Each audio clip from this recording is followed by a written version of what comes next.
Greetings and welcome to our daily walk through the scripture for September the 1st.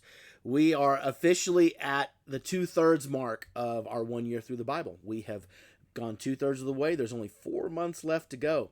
You got this. Stick with it. And if you're someone that's new, welcome. Here's the good news. We've recorded a year worth of the Bible at this point, so you can finish out this year and you can actually loop around and start the next year and do 1 year through the Bible if you see it fit. Regardless of where you are, welcome to September the 1st. Your readings today find you in a new book of the Bible, Ecclesiastes, chapters 1, 2, and 3, 2 Corinthians chapter 6, verses 1 through 13, Psalm 46, verses 1 through 11, and also Proverbs chapter 22, verse 15. So the book of Ecclesiastes. You may not know much about this, but you actually probably know more than you think, or at least you've heard some of Ecclesiastes.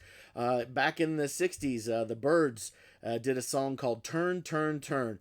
To everything, turn, turn, turn. That is from Ecclesiastes. They got the lyrics of their song from the book of Ecclesiastes. But who wrote Ecclesiastes? Well, tradition states that it is Solomon. And the reason why they say that is because the very first line of the book, the words of the preacher, the son of David, king in Jerusalem. Okay, so preacher means gatherer of sayings. All right, so that's kind of what it is. So we know that this person, whoever it is someone who's a collector or gatherer of things. Was Solomon a collector or gatherer of things? Yeah, absolutely. We know the book of Proverbs. I mean, hello. He was a big-time collector of wise sayings. And as a matter of fact, Solomon was considered one of the wisest kings. Nobody had a king quite like Solomon, and nobody in Israel was quite like Solomon after him. So that, plus also it says that he's a son of David and a king of Jerusalem, which would imply that he's a sitting king. So Solomon is probably the guy that wrote it.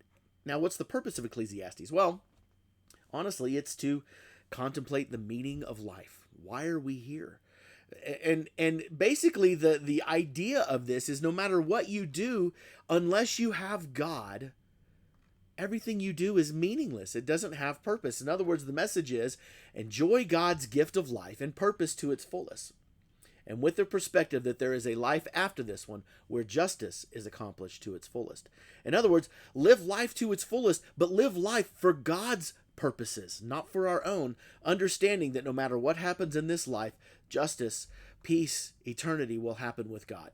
And so over the course of the next, 14 chapters of Ecclesiastes, you see 12 chapters. It goes all the way through chapter 12, verse 14.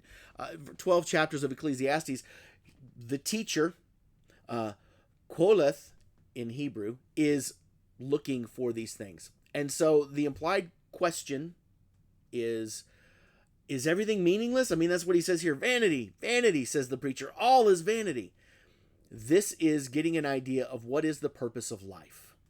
And if there's not one afterwards, then is there any meaning in this one?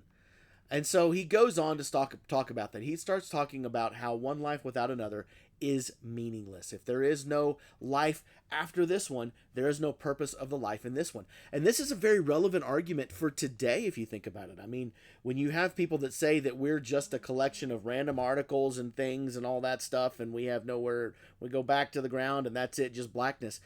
That's a very dark way to live your life, because the truth is that just means you need to live a life of hedonism, of self-pleasure, because this is all you get.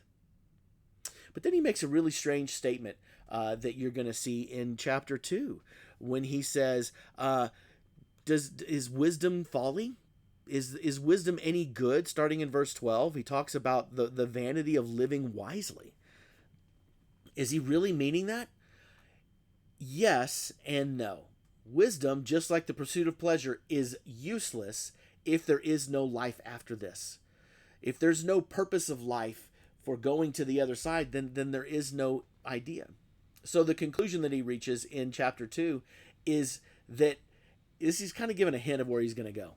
After he's concluded that everything is meaningless, that everything is done is leaving us, one cannot enjoy life and life to the full unless God gives him the capacity and unless we live it for the purpose of God. In other words, man cannot live life and life to the full without God. And so that is the thesis that we get in Ecclesiastes chapters 1 and 2. And so then, starting in chapter 3, going all the way up to the end of chapter 5, we're going to start unpacking that a little bit more. So there's our introduction to Ecclesiastes. So there you go. There's a time for everything. And this was your time for ecclesiastical introduction.